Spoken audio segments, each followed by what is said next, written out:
नमस्कार, स्वागत है आप सभी का पहाड़ टीवी पर। मैं हूं आपके साथ परिधि जोशी। खबरों को विस्तार से जानेंगे, लेकिन उससे पहले हेडलाइंस। उत्तरकाशी जिलाधिकारी मयूर दीक्षित ने तहसीलदारों और अमीनों को राजस्व वसूली के कम आकलन के कारण बताओ नोटिस जारी करने के दिए निर्देश। सीबीएसई बोर्ड की ओर से 31 जुलाई से पहले जारी कर दिया जाएगा 10वीं और 12वीं बोर्ड का रिजल्ट। उत्तराखंड में वीकेंड पर पर्यटक स्थलों के लिए नई गाइडलाइन जारी, दोपहिया वाहन के प्रवेश पर लगी रोक। मुख्यमंत्री पुष्कर सिंह धामी आज दिल्ली में शीर्ष नेताओं के से बैठक कर रहे हैं। आपको बता दें कि इसी हफ्ते मुख्यमंत्री का ये दूसरा दौरा दिल्ली का है। इस बार मुख्यमंत्री के साथ कुछ अधिकारियों का दल भी साथ में है, जहां शीर्ष नेतृत्व अधिकारियों को भी विकास का मूल मंत्र देंगे। मुख्यमंत्री के इस दौरे पर विपक्ष ने भी अपनी प्रतिक्रिया जाहिर की है।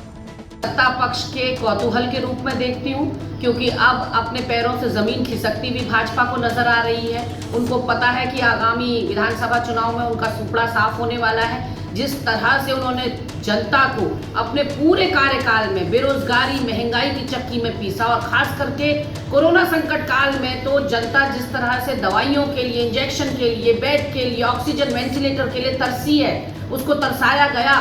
स्वास्थ्य सेवाओं का अभाव रखा गया। तमाम CM care fund, PM care fund के बावजूद जनता दर दर भटकने को मजबूर होती रही, और युवाओं पर जिस तरह से रोजगार मांगने पर लाठियां भाजी गई। पंडा पुरोहित समाज आज सड़कों पर उतरा हुआ है। किसानों ने आत्महत्या कर ली। महिलाओं के साथ दुराचार हो रहा है इनके राज में। तो ऐसे में बार बार दिल्ली इसलिए बुलाया जाता है कि वहां से रोड मैप तय किया जाता है। हम तो बार बार कह रहे थे कि 3 मुख्यमंत्री बदलने के बाद भी भाजपा अभी भी कश्मकश में है। उसके समझ में नहीं आ रहा है कि राज्य को क्या दिशा देनी है। अपने अंतिम 6 महीने में इनके मंत्री झूठे वादे जनता से करते हुए दिखाई पड़ रहे हैं, जो धरातल पर नहीं उतर रहे हैं। आप जनता के मुंह तक थाली ले जाते हैं और फिर खींचने का काम करते हैं। कोरोना काल के चलते इस बार सीबीएसई की ओर से 10वीं और 12वीं बोर्ड परीक्षा को रद्द कर दिया था। बोर्ड की ओर से 10वीं और 12वीं बोर्ड के बच्चों का परिणाम वेल डिफाइंड मापदंडों के अनुसार समयबद्ध तरीके से बनाया जा रहा है। ऐसे में 31 जुलाई से पहले सीबीएसई की ओर से बोर्ड परीक्षा का रिजल्ट जारी कर दिया जाएगा। ऋषिकेश कर्णप्रयाग रेल लाइन परियोजना के अंतर्गत सौड़ देवप्रयाग में नवनिर्मित रेलवे स्टेशन में L&T कंपनी द्वारा यहां कार्य किया जा रहा है। यहां पर अव्यवस्थाओं का अंबार लगा है। यहां कार्य कर रहे मजदूरों के लिए शौचालय तक नहीं बनाई गई है, जिस वजह से पानी के स्रोतों के नजदीक और नदी किनारे इनके द्वारा खुलेआम गंदगी फैलाई जा रही है, जिससे बीमारी का बड़ा खतरा भी पैदा हो सकता है। कोविड-19 संक्रमण के दृष्टिगत वीकेंड और अवकाश के दिनों में मसूरी और जनपद देहरादून के अन्य पर्यटक स्थलों पर आने वाले पर्यटकों की संख्या को सीमित रखते हुए लोगों को संक्रमण से बचाने के लिए वरिष्ठ पुलिस अधीक्षक देहरादून द्वारा लोगों से अनुरोध किया गया है। वीकेंड और अवकाश के दिनों में जनपद पुलिस द्वारा उक्त स्थानों पर केवल उन्हीं व्यक्ति को प्रवेश दिया जाएगा जिनके पास कोविड-19 की RT-PCR टेस्ट की negative report, smart city portal में रजिस्ट्रेशन और होटल बुकिंग संबंधी दस्तावेज उपलब्ध होंगे। जनपद देहरादून के मसूरी और अन्य पर्यटक स्थलों पर आने वाले सभी पर्यटकों से अनुरोध है कि कोविड के संक्रमण एवं उच्च न्यायालय के निर्देशों के अनुसार वीकेंड और अवकाश के दिनों में इन स्थानों पर उन्हीं लोगों को प्रवेश की अनुमति दी जाएगी जिनके पास covid negative report, covid registration और जिस होटल में वो ठहरने जा रहे हैं उसकी ऑनलाइन बुकिंग का प्रमाण मौजूद होगा। इन दस्तावेजों के न होने की स्थिति में पर्यटकों को इन स्थलों से लौटाया जा सकता है। अतः इन स्थलों पर जाने वाले, विशेष रूप से मसूरी जाने वाले पर्यटक ये तीनों दस्तावेज यानी Covid negative report, covid registration और ऑनलाइन बुकिंग का प्रमाण अपने साथ रखें ताकि उन्हें असुविधा न हो। बुधवार को एसएसपी हरिद्वार सेंथिल अबुदई कृष्णराज एस ने हरिद्वार में होने वाले कांवड़ मेले को स्थगित किए जाने के संबंध में जनपद के पुलिस अधिकारियों के साथ बैठक आयोजित कर उन्हें आवश्यक दिशा निर्देश दिए। पुलिस लाइन रोशनाबाद हरिद्वार स्थित सभागार में एसएसपी सेंथिल अबुदई की अध्यक्षता में राज्य सरकार द्वारा कांवड़ मेला 2021 स्थगित किए जाने के आदेश निर्गत किए जाने के उपरांत हरिद्वार पुलिस की बॉर्डर पर आने वाले कांवड़ियों को रोकने की रणनीति के संबंध में बैठक आयोजित की गई।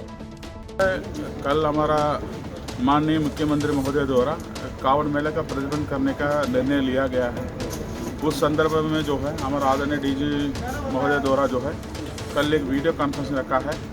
उसमें फोर्स के बारे में और अन्य व्यवस्था जो हमें करना चाहिए, उस वजह से जो है ये प्रतिबंध को जो है सफल तरीके से हम निष्पादित कर सकें, उसके बारे में एक विषय है। उसी संबंध में जो है आज हमने सभी एसपीज, हमारा सर्कल ऑफिसर्स और स्टेशन ऑफिसर के साथ हम एक मीटिंग आयोजित की। उसी पॉइंटों में हमने चर्चा करी और उसमें किस प्रकार का एक्शन हमें लेना है ताकि लोगों को बीच में पहुंच के संदेश को हम पहुंचा सकते हैं कि अभी कोरोना जो विश्व महामारी का दौरान जो है कांवड़ मेला में आना उचित नहीं है, ये प्रतिबंध तय करके उसके लिए प्रचार प्रचार कैसा करना उसी बारे में हमने योजना बनाई और फोर्स कहाँ कैसा तैनात करना, उनको ड्यूटी किस प्रकार करेगा उसी बारे में भी चर्चा कराई।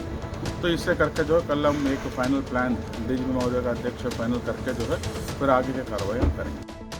खटीमा विधायक पुष्कर सिंह धामी को सूबे का मुखिया बनने के बाद उनके गृह क्षेत्र की जनता से अपार खुशी के साथ साथ इस बात की उम्मीद भी पुख्ता हो गई है कि अब उनकी समस्या का समाधान तत्काल हो जाएगा।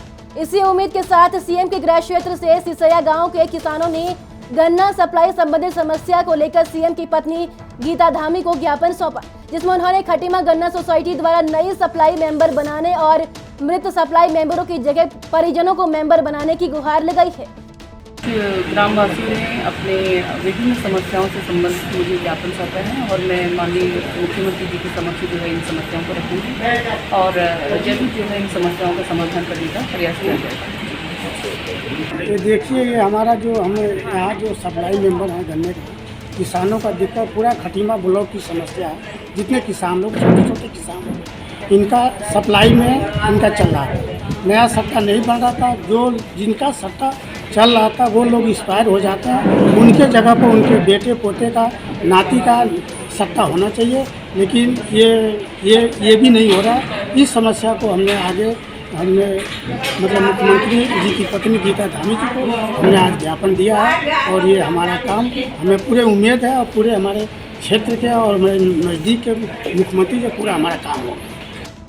सरोवर नगरी में देवभूमि उत्तराखंड सफाई कर्मचारी संघ द्वारा अपनी विभिन्न मांगों को लेकर विधायक संजीव आर्य को पालिका सभागार में ज्ञापन सौंपा गया। अध्यक्ष धर्मेश प्रसाद और सचिव सोनू सहदेव के नेतृत्व में कर्मचारियों ने नगर पालिका सभागार में पहुंचे विधायक संजीव आर्य को अपनी 7 सूत्री मांगों को लेकर ज्ञापन सौंपा गया। उत्तरकाशी जिलाधिकारी मयूर दीक्षित ने राजस्व अधिकारियों कर्मचारियों की बैठक लेते हुए राजस्व वादों, सत्र न्यायालय और विभिन्न न्यायालयों में लंबित वादों, राजस्व वसूली पेंशन प्रकरण सहित राजस्व विभाग के अंतर्गत विभिन्न अधिष्ठानों की समीक्षा की। जिलाधिकारी ने राजस्व वसूली के कम आकलन को लेकर नाराजगी व्यक्त करते हुए तहसीलदारों और अमीनों को कारण बताओ नोटिस जारी करने के निर्देश एडीएम को दिए हैं और जुलाई के अंत तक 33% राजस्व वसूली बढ़ाने को कहा। तहसीलदार और एसडीएम कोर्ट में लंबित राजस्व मामलों को निर्धारित अवधि से तेजी के साथ निस्तारित करने के निर्देश दिए हैं। अल्मोड़ा जिले के विकासखंड भिकियासैंण में देव सेना संगठन के कार्यकर्ताओं ने जिलाधिकारी भिकियासैंण के माध्यम से प्रदेश के मुख्यमंत्री पुष्कर सिंह धामी को ज्ञापन भेजा। देव सेना संगठन के कार्यकर्ताओं का कहना है कि हिमाचल प्रदेश की तर्ज पर उत्तराखंड में भी भू कानून बनाने की मांग की है। भू कानून के साथ 1978 भू रिफॉर्म एक्ट में संशोधन करने की जरूरत है। मैं रविंद्र देसवाल, राष्ट्रीय अध्यक्ष देव सेना, और आज हमारे देव सैनिकों ने पूरे प्रदेश भर की तहसीलों से माननीय जिलाधिकारी के माध्यम से माननीय मुख्यमंत्री श्री पुष्कर धामी जी को ज्ञापन दिया, जिसमें हमने मांग करी गई है कि पूरे प्रदेश में भू कानून जल्द से जल्द लागू हो और जिसका आधार मूल निवास 1950 हो। और मेरा सरकार से कहना है कि यदि सरकार आने वाले 15 दिनों के अंदर भू कानून लागू नहीं करती है, मूल निवास लागू नहीं करती है, तो संगठन को पूरे प्रदेश में आंदोलन के लिए मजबूर होना पड़ेगा। मैं रविंद्र देसवाल, राष्ट्रीय अध्यक्ष देव सेना, और आज हमारे देव सैनिकों ने पूरे प्रदेश भर की तहसीलों से माननीय जिलाधिकारी के माध्यम से माननीय मुख्यमंत्री श्री पुष्कर धामी जी को ज्ञापन दिया, जिसमें हमने मांग करी गई है कि पूरे प्रदेश में भू कानून जल्द से जल्द लागू हो और जिसका आधार मूल निवास 1950 हो। और मेरा सरकार से कहना है कि यदि सरकार आने वाले 15 दिनों के अंदर भू कानून लागू नहीं करती है, मूल निवास लागू नहीं करती है, तो संगठन को पूरे प्रदेश में आंदोलन के लिए मजबूर होना पड़ेगा। पिथौरागढ़ के वीण ब्लॉक के पुरान गांव की हेमा देवी के घर में बिजली न होने के कारण उन्हें कई दिक्कतों का सामना करना पड़ रहा है और साथ ही आर्थिक स्थिति बेहद खराब है और इस गांव में पेयजल की समस्या भी लगातार बनी हुई है। ग्रामीणों ने सरकार से मांग की है कि इन समस्याओं का निराकरण जल्द से जल्द किया जाए। आज हम पुरान गांव में आ रखे हैं। ये बीड़ ब्लॉक में पड़ता है, पिथौरागढ़ जिले का एक ये पुरान गांव है।